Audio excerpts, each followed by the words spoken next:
Right, welcome back to the Jack Ward Football Podcast. I think it's time we do my League One predictions for the 2023-24 season. I was going to say, I can't wait for it. I think I can wait for it because this was so difficult. I think I say it at the start of every season. This was such a challenge. A team in every position from 24th up to 1st. I think I've locked it in. Let me know in the comment section down below which one is an absolute stinker because we will be reacting to these at the end of the campaign. I can wait for that. Of course, this is purely an opinion. Lots of people will have their thoughts. We get quite protective about our football club. I'm just looking at it from my angle. Lots of content across the season. Please make sure you do subscribe and leave a like. And also, a little thing we launched on Friday between myself and 3 others. Let's have a little watch at this. You're listening to that League One podcast.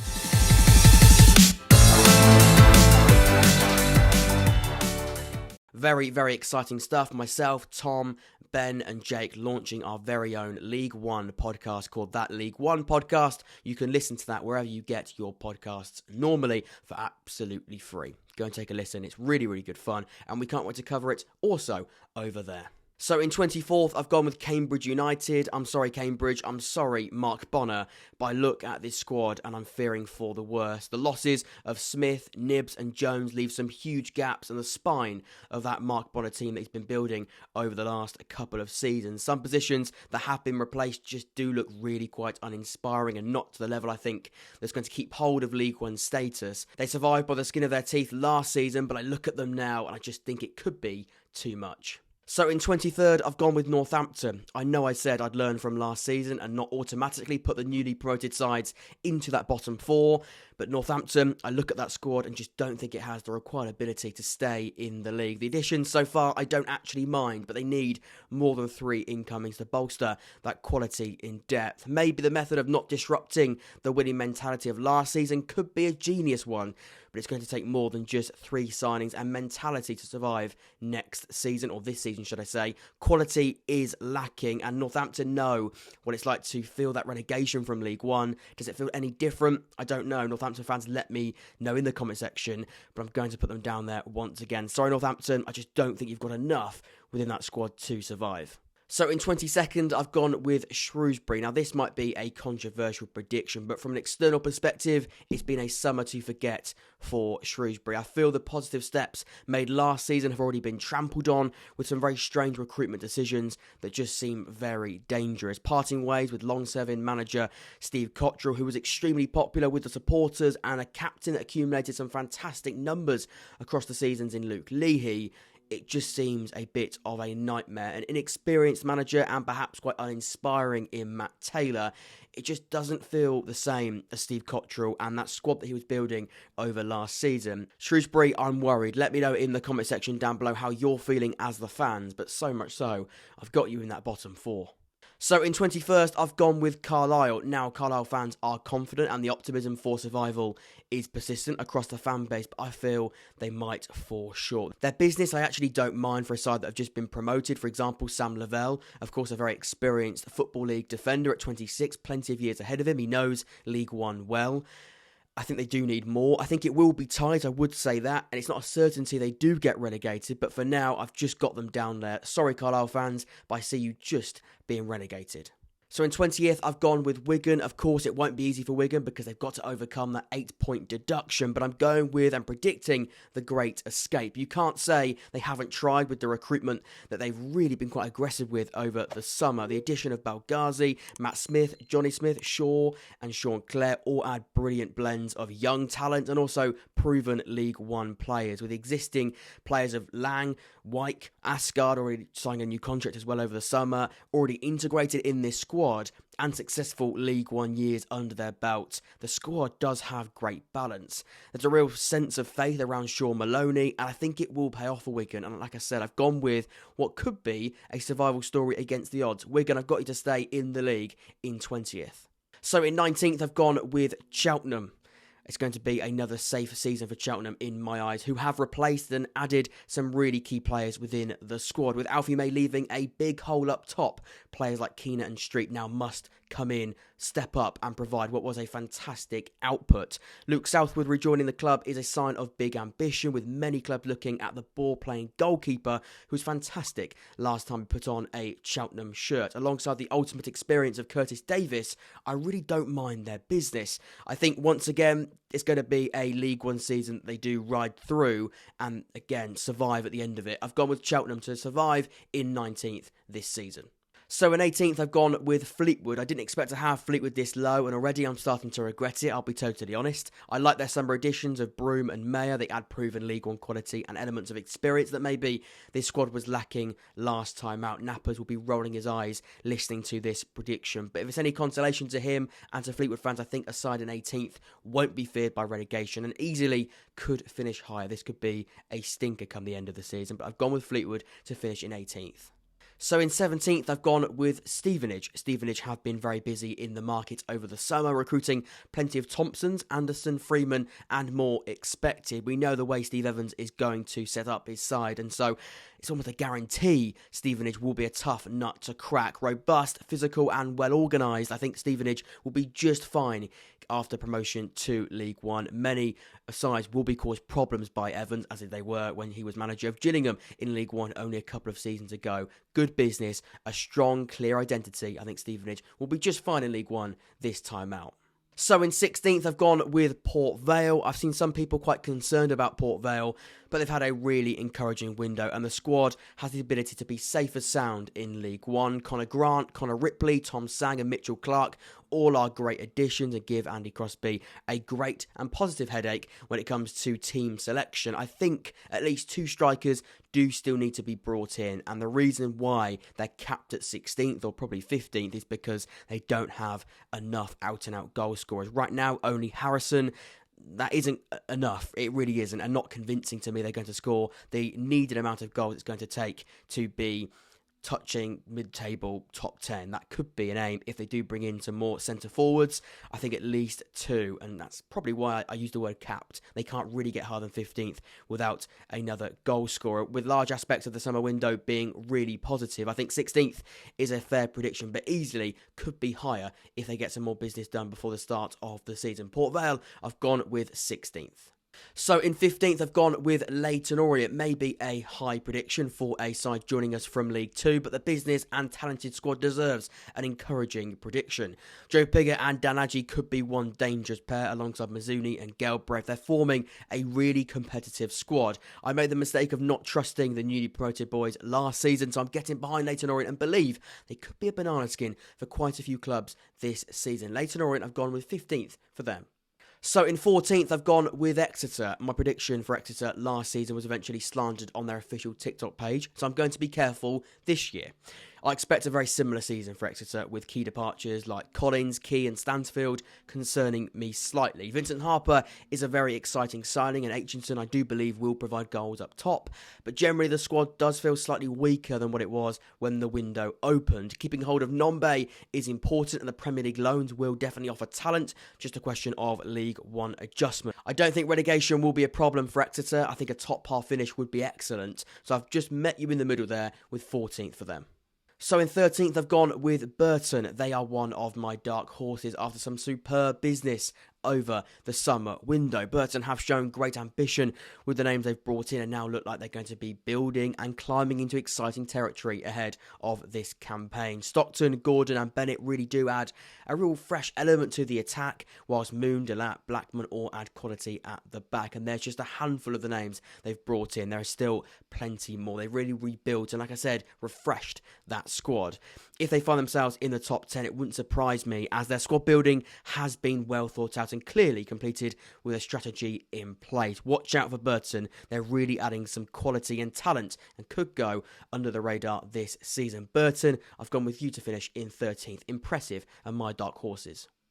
So in 12th, I've gone with Lincoln. Now, Jake will be shaking his head. Before he shakes his head, I will like to say this. It's crazy how a side I've predicted in 12th still are a promotion candidate. Some very smart business, including Walker, Brown, Hackett and Smith. Kennedy has a real opportunity to improve on last season, although my prediction does see them drop one place. So maybe doesn't quite align there. It could be Again, a really off prediction, and it can't be doubted their squad has been bolstered, but this is just an example of the fierce competition that, again, we're going to see with the top places in League One this season. And Lincoln, I've got them in 12th, and they could really climb up higher than that. And I look at the sides above, I just couldn't find someone to swap them with. It's tough. Lincoln, I've got you in 12th. So in 11th, I've gone with Bristol Rovers, another side that I've tried to put higher, but so much other competition means I've got Bristol Rovers lower than expected. The signing of Brown, Thomas, Wilson and Friend no doubt strengthen that side and should put Rovers in that playoff competition. 11th does seem harsh, and it wouldn't surprise me if they do finish higher. Joe Barton is a very, very competitive and also quite optimistic manager with this Bristol Rovers team, and the recruitment does also back that up. The squad does look in much better shape, and like I said, 11th could be way too low. They're still in the conversation though. I've gone with Bristol Rovers in 11th. So in 10th place, I've gone with Wycombe. It's crazy how a week can change your thoughts on a side, because now Wycombe look like they're building a serious squad. It was a quiet start with the likes of Leahy, Lowe, Boys, Vincent Young joining the football club. The squad has really gone up a level. It's clear Bloomfield is looking to build a side able to play a different way to perhaps the Ainsworth era, and the recruitment strategy so far looks as though it's going to fit the bill brilliantly. A mix of experienced, proven League One talent and younger players looking to make a real impact on the professional stage is creating a really exciting balance and an opportunity for Bloomfield to play in lots of different ways and styles. Good times ahead for Wycombe, I do expect. We spoke about a refreshment at the end of last season. I think that has happened so far across this window. Wycombe, I've got you in 10th. So in 9th place, I've gone with Barnsley. This could be a controversial and maybe stupid prediction, but I've gone bold this year. I said I would go bold with my predictions, not holding back. I've got Barnsley in 9th. It's been a summer to forget for them, with their manager and captain leaving the football club and a cloud of EFL breaches over their heads as well. An inexperienced manager, limited incomings and a confused preparation for the new season. It's either going to prove me very, very wrong or prove me very right. I think it's between the two. They have a disappointing, mid-table, underachieving type of campaign, or they go on and just fly into the top two. It's one or the other. But sorry, Barnsley fans, I've gone with the latter. This could be a stupid prediction. Don't take my word for it. Barnsley, get in the comment section. Try not to rip me apart too much. But how are you feeling? Because 9th, that's where I've got you. It feels stupid. So in 8th place, I've gone with Reading. I'll be honest, Reading a week ago were in a much lower position, lurking around that bottom four. But now, with the additions of Nibbs, Smith, Wing and Savage, they are transforming this side. All four have shown a consistent amount of League One quality and will add a new dimension to this Reading attack that looks really quite threatening. I still think a few more signings will be required and will be on the radar. And the frantic adjustment so far could disrupt preparation slightly. A manager that's never managed in the Football League as well is a bit of a question mark. First season back in League One. That's probably why I've not got you in the top 6 right now, but more recruitment like this and you could easily get yourself into a playoff position come the end of the season, because the recruitment has been some statement for this level. They're definitely in the playoff conversation, a conversation that a week ago they definitely weren't even mentioned in. 8th place for Reading is where I've got you right now. So in 7th place, I've gone with Oxford United. Now, every fibre in my body wanted to put Oxford in that top 6, but I'm scarred from last season. Although I believe we can, it's going to take an astronomical improvement from last season. And the question will be, can we move up at 13 levels? That's a lot of levels over just a summer window. The recruitment, positive changes on the eye, the refreshments of Liam Manning are all getting me excited. But I think other clubs might have a little bit more of a stable period ahead of the new campaign. A few more signings and it would be one to revisit. In fact, I really hope we can revisit this prediction higher than 7th, but I would take 7th because last season was utterly terrible. So just an improvement on that would be fantastic. So in 6th place, I've gone with Charlton. The first playoff place does go to them. Now, 6th was anybody's, but Charlton's summer transfer window has swayed me. The additions of Isted, Jones, Kamara and May are all extremely encouraging, and it does just fill that squad now with proven League One talent and fits perfectly in the way that Dean Holden wants his side to play. Finally, Dean Holden is able to build his own side. The attractive, high-intensity style looks more possible with these recent additions. With the takeover also being confirmed as well, it does give that element of stability across the team on and off the pitch. Just another building block and positive direction for them. Napper said it brilliantly on T-Lop. This squad has gone from a top 10 squad to a top 6 squad, and that should be the aim for me. Charlton, I've got you in 6th ahead of this new season. So in 5th place, I've gone with Blackpool. Now, don't get me wrong, some of the departures have been concerning, like Jerry Yates, but the arrivals do make total sense. The midfield has certainly been bolstered with Noburn and Morgan joining the football club, and Carl Joseph up top, certainly fitting the profile. Neil Critchley and Blackpool do have a fantastic record in League One, and definitely do have that knowledge of seeking out of the division, and that alone could be a crucial positive. Now, the squad does need some refining, but with 2 weeks into the start of the season, time is on their side. And right now, I think it looks in great shape. I've gone with Blackpool to be in the playoffs and finish in 5th come the end of the season. So in 4th place, I've gone with Bolton Wanderers. Now, that might be a too lower of a prediction for Bolton because, let's be honest, their squad is in fantastic shape and fantastic for this level, but I do have some minor concerns over their creative output, with some of their midfield options being more comfortable in a box-to-box role or a deeper role. The need for a player to roam into zone 14 is essential, but let's be honest, let's be totally frank here. Their squad is pretty much fantastic, and quality and depth is certainly nearly completely ticked. 2 or 3 players short, but in the market, Bolton have proven to be slick and intelligent, and like I said, those 2 players or 3 players I do expect to come in before the start of the season, and so that prediction could easily change. The downside of doing it a week or 2 before the start of the campaign. I've got Bolton in 4th, but it could easily drive higher than that position. So in 3rd place, I've gone with Peterborough. Now, there have been some departures over the summer at Posh, but the replacements have been significant. When Jack Taylor left, it looked like the end of the world, but Archie Collins is a fantastic player to slot in and play in that role. As of now, Ronnie Edwards, Johnson Clark-Harris, Josh Knight, and many other important names do remain. There's been a real level of ambition from the ownership, with 5 of the 6 players coming in on a permanent basis, looking to carefully rebuild that squad that did expect some transition. The new recruitment strategy mentioned by Ferguson at the end of the season has come to fruition and externally looks really exciting. I've gone with 3rd for Peterborough.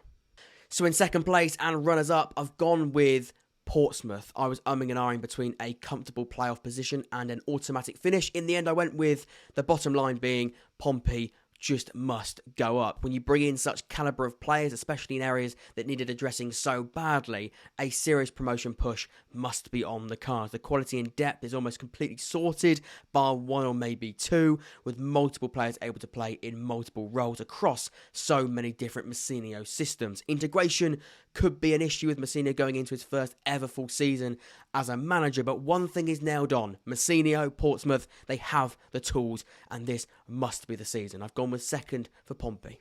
So 1st place and my champions, I've gone with Derby County. First and foremost, find out more about Derby and my reasoning for them to be my title favourites with the video I put out on Wednesday last week. Derby fans, hopefully you did enjoy that. If you haven't watched that, go and check that one out. But essentially, there's a real clear blend of experience and proven League One quality across the side. A fantastic alignment between promotion specialist Paul Warne and the summer recruitment strategy.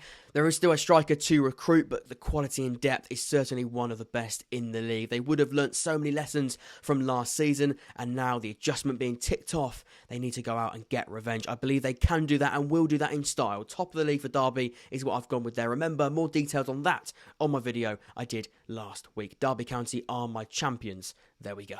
And there we go, those are my League One predictions for the 2023-24 season. Remember, this is purely an opinion. There's some controversial takes in there as well, but I've tried to make it so that I've justified every decision. Let me know in the comment section down below your thoughts and your predictions. I can't wait to read and reply to those. Until next time, I've been Jack. This has been the Jack Wood Football Podcast. Remember, a brand new podcast launched on Friday called That League One Podcast with myself, Jack, Tom, Ben and Jake. Definitely go and listen to that and follow that across all different podcast platforms. Until next time, I've been Jack. This has been the Jack Wood Football Podcast. Bring on the new season. I will see you all very, very soon. Take care.